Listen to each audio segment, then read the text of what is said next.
Los animales son seres que nos enseñan a vivir con simplicidad, a disfrutar de los pequeños momentos y a dar amor sin esperar nada a cambio. Ellos no hablan nuestro idioma, pero nos entienden con la mirada y nos acompañan en silencio, recordándonos que la verdadera lealtad y compasión no necesita palabras.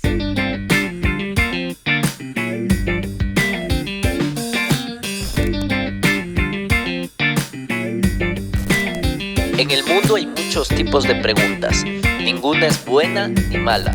Solo existen más duda, más duda, más duda, más duda, más duda. Hola con todos y todas, ¿qué tal? Qué gusto, bienvenidos a otro episodio de nuestro podcast Legítimas Dudas. En el episodio de hoy vamos a hablar de un tema que ha causado mucha controversia, que ha llamado también a la sensibilidad de muchos ciudadanos. Y un tema que realmente nos preocupa respecto a las políticas públicas que se puede hacer desde la municipalidad.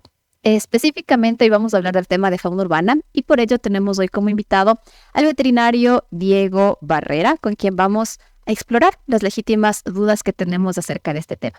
Dieguito, bienvenido y un gusto.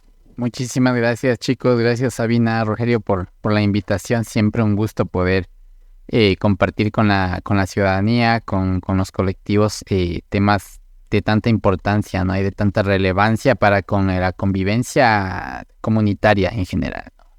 Bueno, en este espacio realmente lo que intentamos es hablar con palabras simples, pero creo que a veces sí es necesario puntualizar sobre algunos conceptos. Uno de estos primeros conceptos es ¿qué es la fauna urbana? Escuchamos de esa frase, esa palabra, ese título por todo lado, fauna urbana, pero a veces no se entiende qué también será. Bueno, sí, definitivamente el tema del concepto de fauna urbana es algo un poco nuevo que se está trabajando. Y la fauna urbana, creo que como su nombre lo indica, ¿no? Es súper sencillo de entender, es toda la fauna, todos los animales que se encuentran en relación directa con la parte urbana, con la ciudadanía, con el entorno urbano. Y dentro de ello está toda la parte de animales domésticos, animales de compañía, mascotas, animales de exóticos, animales de entretenimiento que se usan para experimentación, etcétera. De consumo también, es decir, fauna urbana creo que abarca toda el concepto del espectro animal que está dentro de nuestro entorno comunitario. O sea, no interesa que la parroquia sea, entre comillas, rural o urbana, igual se le sigue denominando fauna urbana. Sí, en términos de técnicos y depende de cómo tú abordes o cómo tú puntualices en tu normativa o en tu legislación. Si la fauna urbana dice como definición tales animales, perro, gato, caballo, vaca, van a tener que ingresar dentro de las definiciones de fauna urbana. Ahora, diferente es un poco cuando hablas de dónde va a regir la normativa. Si la normativa va a regir dentro del Cantón Ambato, claro, no vas a poder decir, bueno, como está fuera del cantón, fuera de los límites cantonales, deberemos considerar que la vaquita o que el perrito es una fauna urbana. Tal vez no, porque ya sale de la parte de jurisdicción, más bien dicho. Claro, es decir, el tema del concepto un poco es para entender que son todos estos animalitos que de cierta forma conviven con el ser humano, más allá de la circunscripción territorial que tengamos. Y un poco creo que ese es el debate, ¿no? A la final, las ordenanzas se aplican en todo el cantón, es decir, incluye las parroquias urbanas y las parroquias rurales, pero el concepto no necesariamente es que fauna urbana sea solo los perritos que están en las parroquias urbanas, sino también incluye los animales de compañía que están en las zonas urbanas y en las zonas rurales. Y creo que empezar con este concepto resulta importante porque a veces en las conceptualizaciones se va quedando a veces la normativa, ahí causa, digamos, las confusiones, las divergencias y por eso era súper importante empezar con esta puntualización.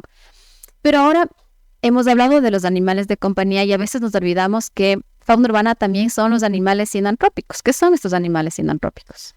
Bueno, los animales sinantrópicos son aquellos que comparten entorno con el ser humano, pero que no sé, si conviven dentro del entorno íntimo, ¿no? Hablando de como tipo plagas, podría ser como para entender las ratas, por ejemplo, ratones, palomas, cucarachas, insectos, moscos. Son este tipo de fauna, este tipo de animales los que se consideran como sinantrópicos, ¿no? Que también es un concepto igual, un poco nuevo para términos o para conceptos de normativas que se están utilizando. Creo que aparecieron desde que estamos un poco revisando el tema de la normativa del OA, de la Ley Orgánica de Bienestar Animal y cosas así, porque claro, ahora tenemos que integrar a todos los animales, a toda la fauna que estamos, de la que estamos nosotros rodeados. Yo realmente quiero ir al grano, ¿no? Y quiero preguntarte qué es lo que pasa en Ambato. O sea, en Ambato tenemos un gran problema, sobre todo creo que con los perros, que vemos que hay perros por todo lado, que vemos que hay heces. Que han aumentado en tema de No sé si población ha aumentado, realmente un poco eso es lo que queremos conversar, capaz desde una percepción personal, no sé, tú que tienes más años de experiencia y sobre todo con una visión más técnica, ¿no? Creo que cuando uno se dedica a la profesión, capaz ve con más claridad esto. ¿Ha aumentado, no ha aumentado, ha disminuido? Se vuelve como una cadena interminable esto de las campañas de esterilización, pero ¿qué pasa con Ambato? Bueno, sí, efectivamente, Rogelio, permíteme, para las personas que no me conocen, de pronto fui administrador del albergue municipal por 10 años y eso me da de pronto un poco experiencia. Como la experiencia para poder también decir que no es solamente una percepción tuya o una percepción de la comunidad, sino que es una realidad que se puede ver que existe una mayor cantidad de animales dentro del espacio público o animales callejerizados o animales que no se encuentran dentro de ningún tipo de control. Entonces eso se ve, realmente sí es muy notorio que existe ya una mayor cantidad de animales sueltos, libres, en estado de callejerización, abandonados en el espacio público. Y es un grave problema porque definitivamente a las autoridades como que parece que se les fue de las manos el problema. No vemos que hayan ya operativos de control. Como tú dices, las campañas de esterilización se hacen todo el tiempo, pero las campañas de esterilización son parte de un proyecto o una alternativa integral de manejo de fauna. O sea, se convierte más o menos como en un parche, ¿no? Correcto. O sea, las campañas de esterilización, sí, estamos nosotros de alguna manera cerrando la llave que alimenta un poco lo que está desbordado en la ciudad, pero tenemos que de alguna manera también secar un poco todo lo que se ha desbordado, ¿no? Y evitar que lo que se desbordó siga desbordándose más. Entonces, ¿cuál crees que fue ese punto de inflexión? Es decir, dejaron de haber campañas, se dejó de existir política porque aumentó el tema de población de animales, de perros, sobre todo en las calles.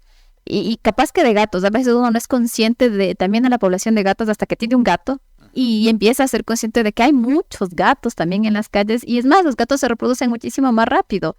¿Cuál fue este punto de inflexión? ¿Por qué? ¿Pasó algo o simplemente... ¿O no pasó? ¿O no pasó? ¿Qué pasó? A ver, mira, yo creo que te puedo decir de mi experiencia cuando estuve dentro de la administración pública y ahora que estoy fuera de la administración pública. Cuando estábamos en la administración pública gestionábamos mucho campañas de esterilización. Efectivamente hacíamos miles de esterilizaciones anuales, mensuales. Hacíamos campañas muy grandes con organizaciones internacionales.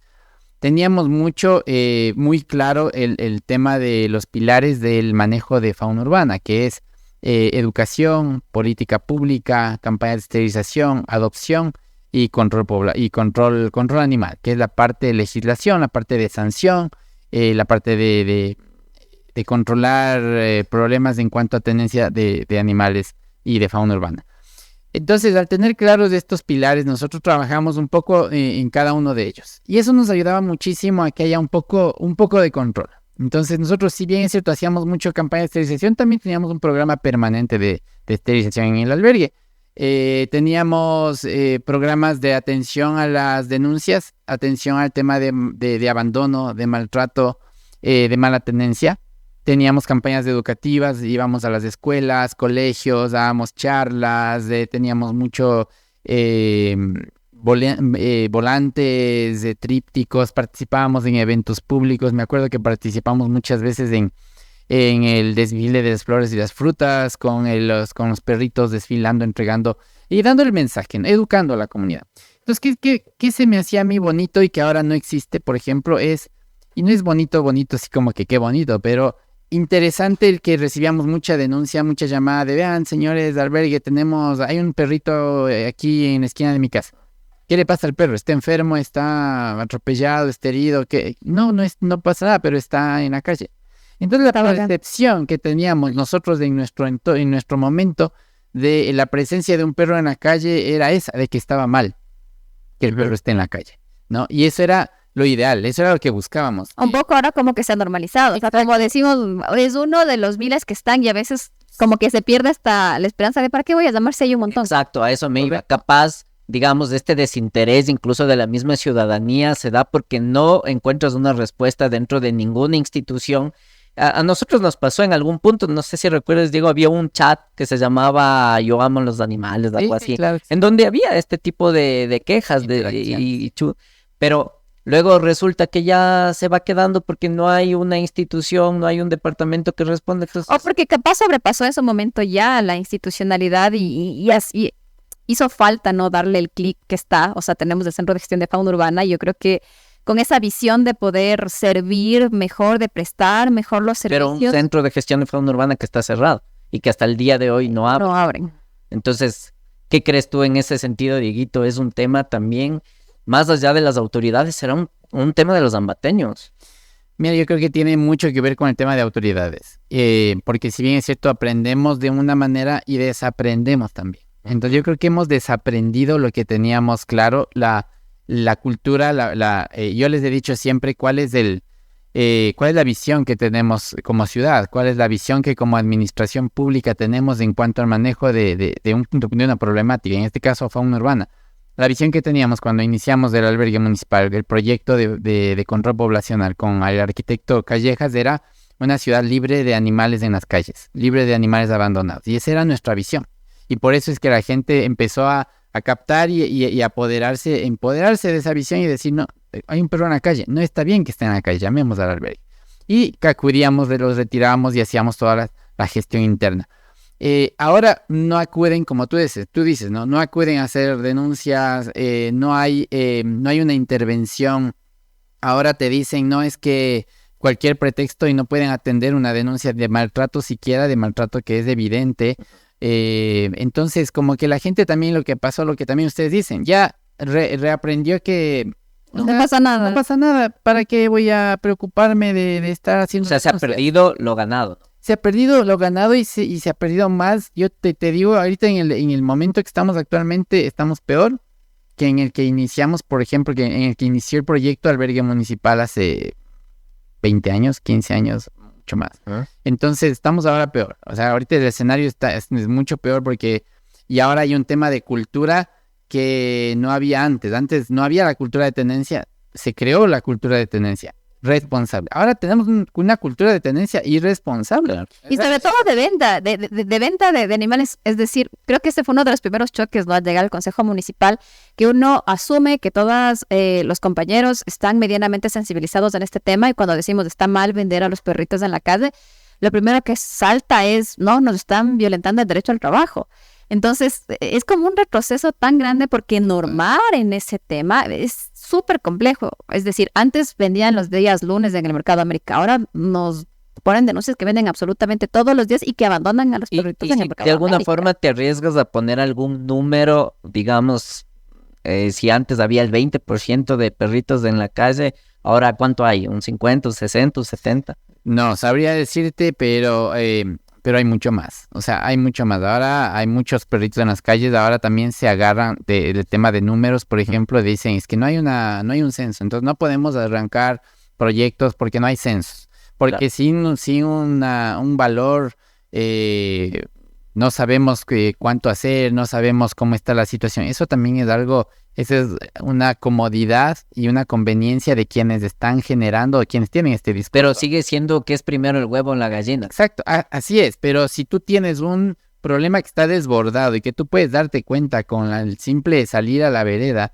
pues tienes que saber que primero que tengo que controlar el problema y luego tengo que ir viendo cómo voy así generando estrategias, si hago censo, si no hago censo, si hago campañas de esto, de este otro, pero tienes que abordar el problema de golpe. Capaz un dato que es para la percepción de la ciudadanía, no hay casi un restaurante en Ambato que fuera del restaurante no tenga un perrito o más afuera de ese restaurante. No sé si se han dado cuenta de eso.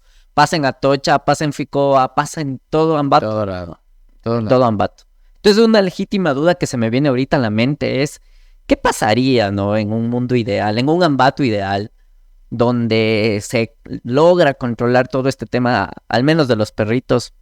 Pero digamos que los cantones aledaños, Píllaro, Ceballos, Quero, Mocha, e incluso las otras provincias, Cotopaxi, no lo hacen. ¿Eso seguiría afectando a Ambato? Bueno, definitivamente puede afectar en un número, en cierto número, porque también existen fenómenos, ¿no? En la parte de comportamiento, fenómenos en el tema de dinámica poblacional, en la cual si Ambato se vacía de perros, que no va a pasar, pero si se vacía de perros, como están las cosas, no. Se genera un síndrome que es del espacio vacío, el nicho vacío. Uh-huh. Entonces, si hay perros en el entorno de nuestra ciudad, existen sobrepoblación, que sí existe, y empiezan perros a migrar a donde hay nichos vacíos, que es Ambato sería en ese caso. Entonces, siempre sí hay que ser muy cauto también en cómo abordar la temática. Por ejemplo, el tema de muchas veces decían en un inicio, por ejemplo, cuando antes de empezar el albergue municipal, metían veneno, daban veneno a diestra y siniestra, ¿no? Para matar perros. A cualquier perro. Y moría perros, gatos, con dueños. Todo lo que sea, sí. Hasta el dueño. Con la idea de que acabar con el problema de los perros, pero no acababas nunca jamás, porque si acababas de una población importante en algún sitio, lo que hacías es fortalecer las poblaciones aledañas que ya estaban saturadas, nada más. Y aparte ese método tampoco cumple con el tema de bienestar animal, es decir, en absoluto. Hemos escuchado de algunas denuncias de cómo tratan de controlar la población animal, pero a través de un envenenamiento masivo de los animales. Ya que estamos en el tema de veneno, ya que estamos en el tema de veneno, ¿qué pasa con la eutanasia en los animales, específicamente de los perritos y los gatitos, que es algo que ha venido sonando, sobre todo en Ambato, en estos últimos días y meses? Bueno, es un veneno, primeramente, por si acaso. Y yo no creo que el tema de eutanasia sea tampoco un tema de satanizar tanto como para cerrarle las puertas, ¿no? La eutanasia, si bien es cierto, nunca va a ser un método de control, definitivamente, pero la eutanasia es como las esterilizaciones, no tanto así, porque me van a decir después, o sea, hay que esterilizar, eutanasiar es igual que esterilizar. No, pero me refiero al parche, ¿ya? Uh-huh. Es como que es tu válvula de escape cuando las cosas se te van de las manos, pero tienes que tú haber hecho todo el trabajo integral en todos tus frentes, para después decir, no, hay una parte que ya no podemos controlar, que son perros agresivos, que son perritos viejos, que son perritos enfermos, que son poblaciones que ya definitivamente se te vuelve muy difícil poder darle una solución. Entonces tú dices, bueno, tenemos la eutanasia en el caso, en el último de los casos, para poder nosotros aplicar. Pero mira, sin irnos muy lejos, ¿no? La eutanasia es un mecanismo del cual tú te puedes ayudar o tú te puedes apoyar para poder dar una solución, entre comillas, a problemas que realmente se te van hasta de las manos. Uh-huh. Por ejemplo, algo que también ustedes creo que quieren hablar y que les voy a ganar. Tal vez del tema de la eutanasia de los perritos que del lunes que hubo una tremenda polémica del video. No íbamos a hablar de eso, pero ya que nos topas el tema. Ya sabía que iban a topar el tema, pero también tiene mucho que ver con el tema de qué hacer al respecto, ¿no? Entonces se tejía un montón de teorías al respecto de qué hacer. Todos nos volvemos expertos ya en manejo de fauna urbana cuando hay este tipo de problemas. Todos. El ecuatoriano es así. Pues. Exacto, es así. Un día sabemos de seguridad, el otro día sabemos de fauna urbana. Somos expertos en fauna urbana. Sí, claro. Totalmente. Nosotros por eso preguntamos. Aquí por son legítimas dudas. Así es, correcto. Entonces, para aclarar esa legítima duda, yo les decía yo tenía un análisis como que muy sencillo, pero muy técnico. O sea, ok, retiraste tantos perritos de la venta ilegal del Mercado América. No, pero ¿por qué no les da en adopción a todos? A ver, primero, ¿tenemos la infraestructura para albergar cachorritos bebés de la edad que decían que habían rescatado? No tenemos infraestructura en el albergue para albergar cachorros. No hay, ya. Primera cosa. Entonces, Por eso abran el Centro de Gestión de Fauna Urbana. ya, ¿qué hacemos? Ya, primero, ya no tenemos nada que hacer con los cachorros. Ujú. Segundo, a ver, tenemos recurso humano. Tenemos profesionales para que cuiden, para que puedan atender a los perritos que dijeron que habían detectado que tienen parvovirus. No tenemos. Recursos económicos, que también es otro tema, y es algo que pasaba. Decían, no nos dan los recursos económicos y no tenemos que darles de comer a los animalitos. A ver, ¿Están ahí? esto es otro tema que yo también sí te voy a decir y que con conocimiento de causa es mentira. Pero primero sigamos con el otro tema, ¿no? O sea, recursos no hay. Y ya, y el económico digamos que no hay, pero eso sí es porque no hay una buena gestión del recurso Efectivamente. económico, no porque no haya realmente. Porque sí hay, pero si no saben el tema de contratación pública y se les cae, y Hay nos para llega y cada la. responsable. O sea, Pero, por favor. pero cachas que Plata sí hay. tú justamente hablaban del tema de la ejecución presupuestaria. O sea, Efectivamente. el porcentaje de ejecución bajísimo. presupuestaria es ridículo. O sea, es de, no sé, yo no si escuchaba uno menor 17%. antes de esta administración. Cuando nosotros en el albergue municipal en nuestra época teníamos las reuniones para hacer la revisión de la ejecución presupuestaria, temblábamos porque no llegábamos al 90% de ejecución presupuestaria como albergue municipal.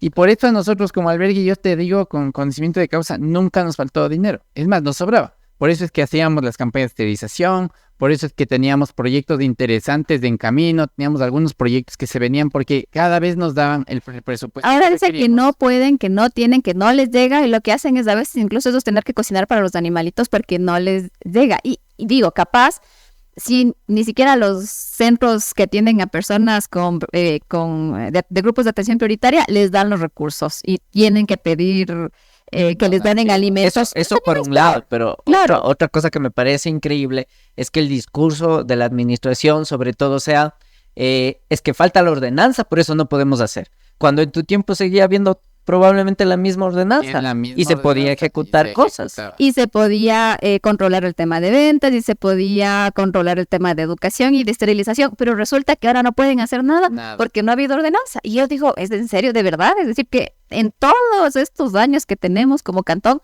hemos tenido exactamente el mismo problema cuando antes medianamente se ha controlado, ahora no pueden porque no hay ordenanza.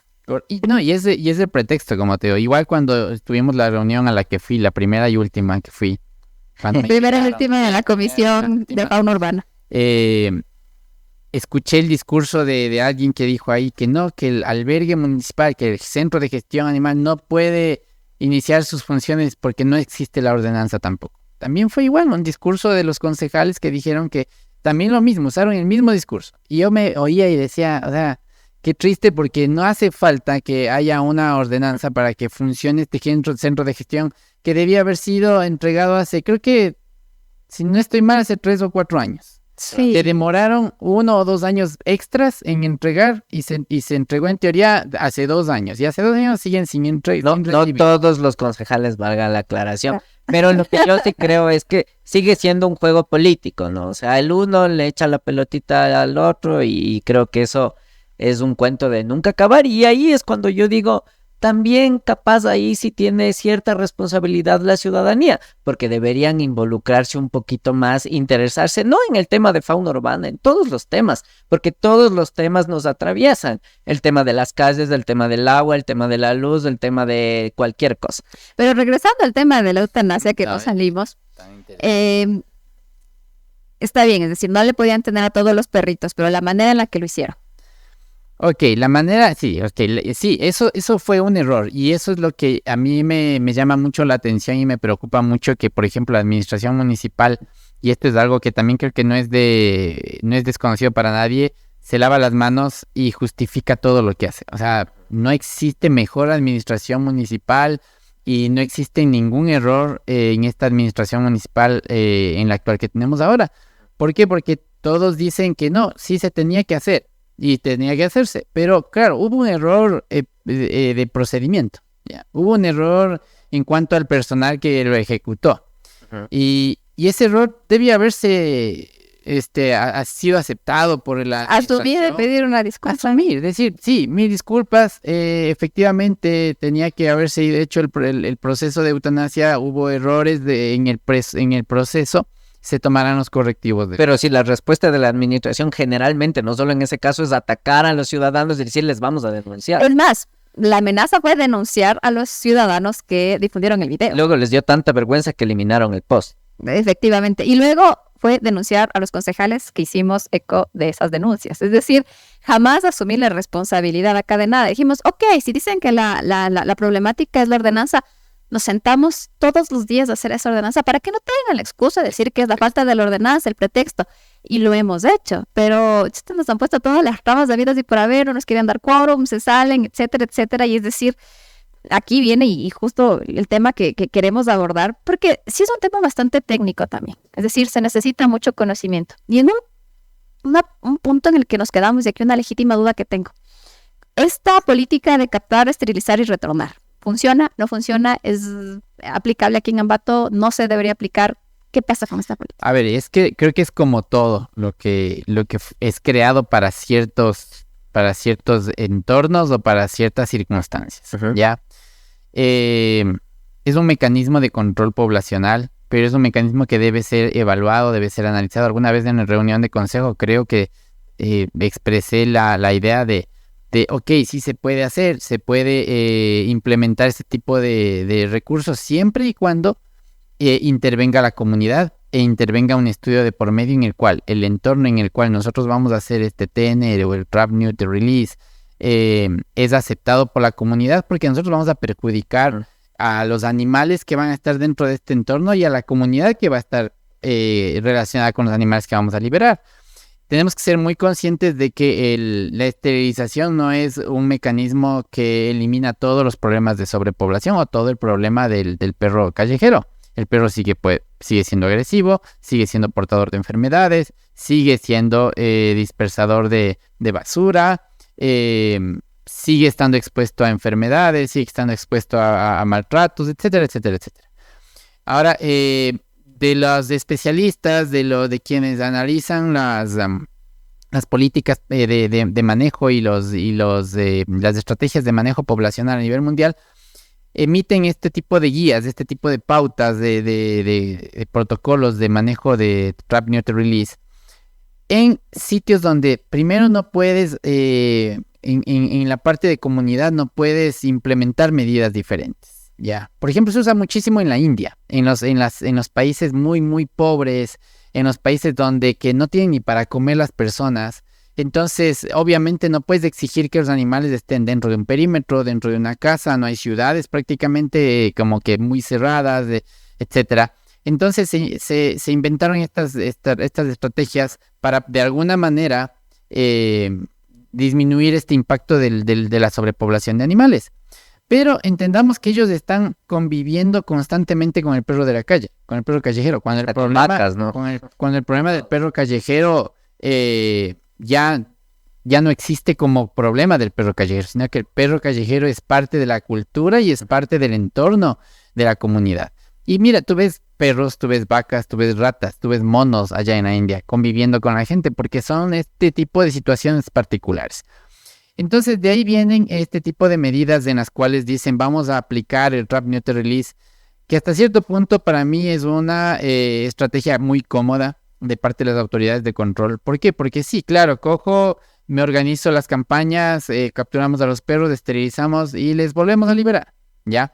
No invertimos en espacios, no invertimos en albergues, en refugios, que también... Campañas de adopción, etcétera. O campañas de adopción, que todo el mundo, bueno, sabe que no es una solución un albergue, etcétera, que está muy, muy hablado, pero es como que una solución fácil y cómoda. Pero le soltamos a los perros en los espacios comunitarios, en las ciudades. ¿Qué pasa con el perro suelto ahí? Si le atropella un carro, ¿quién corre con los gastos? Los municipios llevarán a hospitales veterinarios a que los curen. Si un perro muerde a un niño, les ataca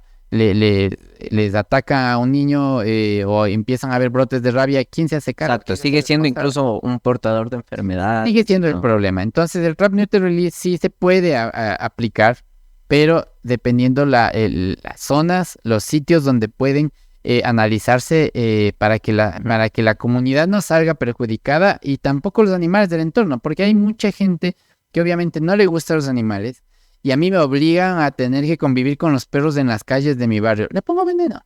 Claro. O sea, ¿cuántas veces ha pasado aquí que se han envenenado perros, no? Ujú. Y es fácil, o sea, estamos exponiendo a los animales, a los perros, A este tipo de maltrato. a este tipo de maltratos de personas que no tienen por qué amar a los animales.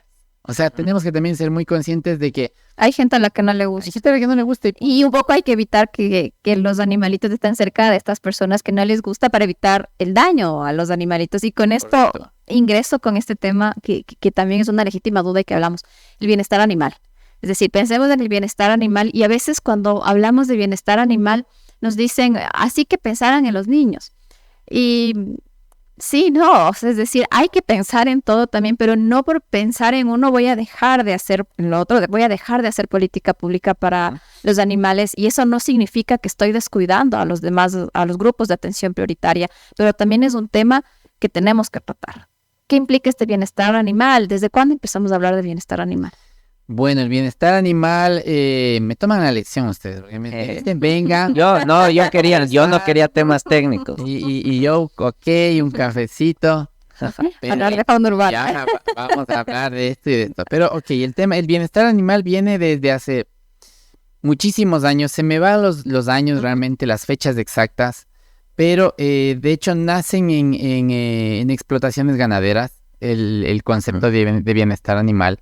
Y Temple Green me parece que es la médico veterinaria quien desarrolla la primera vez los conceptos de bienestar animal porque se dan cuenta que los animales al tratarlos de mejor manera, al llegar al camal o a sitios de faena de mejor manera, tienes mucho mejor resultados en la producción de carne, en la calidad de la carne, etcétera.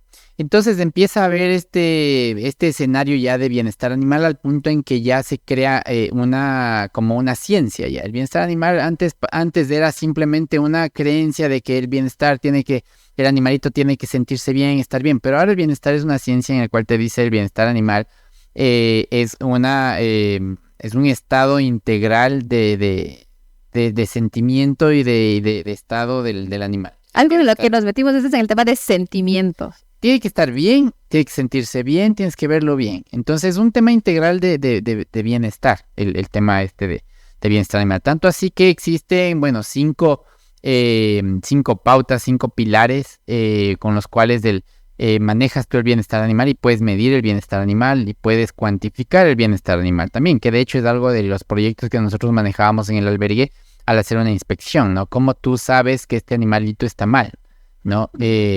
Ok, vamos a hacer la tabla de cuantificación de bienestar animal. Entonces tienes que tener acceso a alimento, a comida, a un refugio, son las 5 libertades, ¿no? Entonces libres de dolor, libres de manifestarse, libres de enfermedades, libres de hambre y así. O sea, este bienestar, si tú no cumples las 5 libertades, pues tienes que hacer lo posible para en cierto modo alcanzarlas, ¿no? Entonces, si tú, por ejemplo, dejas a un perro y regresando al tema del TNR, del capturar, esterilizar y liberar, le dejas en la calle, bueno, le estás dejando sin la libertad de tener una alimentación asegurada, una salud asegurada, ya van 2 libertades, de tener casa o de tener un refugio van 4 libertades, o sea, al animalito en el espacio, en la calle, en el abandonado, pues no tiene ninguna libertad. No tiene ninguna de las libertades aseguradas. Entonces, esta política de captar, esterilizar y retornar no cumple con las libertades No que cumpliría dependiendo del sitio, como te digo, de dónde. En el tema urbano, en el entorno urbano, yo creo que no cumple. Y más bien puede ser un motivo de conflicto y de ahondar los conflictos humano-animales que existen. Y ya que estamos hablando de sentimientos, no queremos herir los sentimientos de nadie, pero esta legítima duda que se me viene, ¿crees que en Ambato hay activismos realmente acerca de los animales? Chuta, justo estábamos hablando de eso Tras antes, cámaras. Tras cámaras, y creo que hay, pero el activismo está muy tergiversado últimamente, ¿no? Entonces yo soy muy defensor del tema de que le pongamos el nombre bien a lo que es. Nosotros no, hay muchos animalistas aquí, y gente que se rasga las vestiduras diciendo que son animalistas, yo soy animalista, que se cree, que le pasa, y bueno, celebramos la victoria de un acuerdo de bienestar animal yéndonos a pegarnos la parrillada. Eso no nos contabas tú, Rogelio, entonces por ahí no. Tú puedes ahondar en el tema. Entonces, o sea, desde mi visión personal, yo creo que se basa más en un tema justo de sentimientos. O sea, está súper bien el hecho de que de alguna forma hoy se haya generado este sentimiento de, yo qué sé, de tristeza, incluso cuando uno ve a un perrito callejero o a un gatito, pero creo que los activismos y la verdadera ayuda, el verdadero bienestar animal no va o no cruza solamente de recoger a este animal y encerrarlo en una jaulita o tenerlo en un supuesto albergue al lado de otros perritos sin la atención necesaria. Sin el conocimiento técnico, o sea, más allá del sentimiento, que sí creo que es, digamos, importante porque es como te conmueve, te sensibiliza, pero también debes tener un conocimiento de cómo parar esto porque es insostenible. Al final no va a haber albergue que sostenga tantos animalitos abandonados mientras no haya una política pública integral para frenar este tema. Es decir, nos vamos a llenar de albergues, cada vez escuchamos que hay más albergues. Y eso también complica porque son personas que de muy buen corazón, obviamente, hacen rifas para tener alimento. Es decir, no es... Es decir, no sé si de tan buen corazón, y ya saben que yo soy súper frontal, pero en algo en lo que yo no estaba tan de acuerdo era que al menos en esta última situación que hubo de los 60 y pico de cachorritos, pues la respuesta sea hacer un plantón para reclamar la ordenanza. Porque entonces volvemos a caer en lo mismo, ¿no? O sea, entonces... decimos que si no hay ordenanza, porque como no hay ordenanza, esterilizamos, se mataron a los perros, sí, que no es así, es decir, no cruza solo por el tema de la ordenanza, porque antes ya funcionaba, ahora porque no funciona medianamente bien como funcionaba antes. Entonces, sí creo que cruzan algunos temas. Y un poco para ir cerrando esta charla que estaba bien interesante, ¿cuál crees que es el futuro de Ambato en el tema de fauna urbana? ¿Hacia dónde debemos ir como cantón para controlar este tema de fauna urbana? Bueno, en lo personal, y yo hablándote desde mi perspectiva y de cómo iniciamos incluso el proyecto Albergue, que fue un proyecto que a mí me encantó, me gustó muchísimo. A mí me gustaría que la visión se mantenga, que la visión sea cero animales en las calles, cero animales abandonados. Yo siempre pienso que la calle no es un sitio ni para la basura, o sea, peor para un animal. Esa sería la visión en la que a mí me gustaría que nosotros como ciudad la veamos. Y claro, esto te dice, entonces ya no va a haber un proyecto de capturar, esterilizar y liberar. Probablemente no. Entonces ya no va a haber un concepto de animales comunitarios. Probablemente no tampoco. Pero es algo que tiene que evolucionar y madurar con la cultura, con el grado de cultura que nosotros tenemos. Porque todo esto, incluso lo que hablabas justo anteriormente, el tema de los albergues, de los animalistas, de los rescatistas, que también es una respuesta a la falta de acción de las autoridades locales en cuanto al tema de fauna urbana. Y también se nos va de las manos, porque ahora, como tú dices, hay un montón de albergues, todos saturados, ya no reciben, si reciben ya te piden cosas, te piden plata, porque ya no tienen dinero para poder mantener los animales. Se vuelve insostenible. Y se vuelve totalmente insostenible. Entonces yo creo que ser muy claros en cuanto a qué queremos, cómo queremos nosotros como comunidad actuar, trabajar muchísimo más duro en cuanto a educación, que la gente se eduque, evolucionemos como comunidad, como sociedad, culturicémonos, dejemos de ver al perro que queremos tener como el perro de Zambito, el perrito que voy a comprar, el perrito que voy a buscar, el de moda, el fashion. Entonces olvidémonos de eso, busquemos adoptar, esterilicemos a todas nuestras mascotas, exijamos a las autoridades que se cumplan las políticas públicas, que se sancionen a las personas que maltratan animales, a las personas que comercializan con los perros. Yo creo que todos podemos poner de parte y generar un entorno mucho mejor para nosotros. ¿Y algún mensaje que quieras dar directamente a las nuevas generaciones? Que, ojo, las nuevas generaciones, una población súper joven que tenemos en la ciudad y que van a ser los próximos. que van a estar al frente de las instituciones públicas. ¿Algún mensaje que les puedas dar desde tu experiencia? Bueno, edúquense mucho, infórmense mucho y tratemos nosotros de hablar desde el conocimiento y trabajar las cosas desde el conocimiento, porque desde el corazón yo creo que nos damos cuenta que se puede hacer muchas cosas, pero no es suficiente. No es suficiente. Yo creo que tenemos que informarnos muy bien, y también un poco lo que hablábamos del tras cámaras, sean un poco más consecuentes y coherentes con el discurso que estamos defendiendo. Y recuerden, no compren, adopten, esterilicen y no abandonen perritos en la calle. Este ha sido un episodio más. Hasta aquí tenemos este episodio de Legítimas Dudas. No se olviden de seguirnos por nuestras redes sociales, en TikTok, en Instagram, en Facebook, en YouTube y también por los canales de La Chaucha S, nuestra nueva casa. Así que muchísimas gracias por acompañarnos en este episodio. Muchísimas gracias, Dieguito, por aceptar esta entrevista y nos vemos en una próxima oportunidad.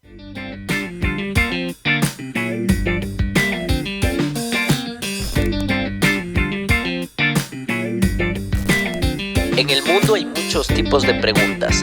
Ninguna es buena ni mala. Solo existen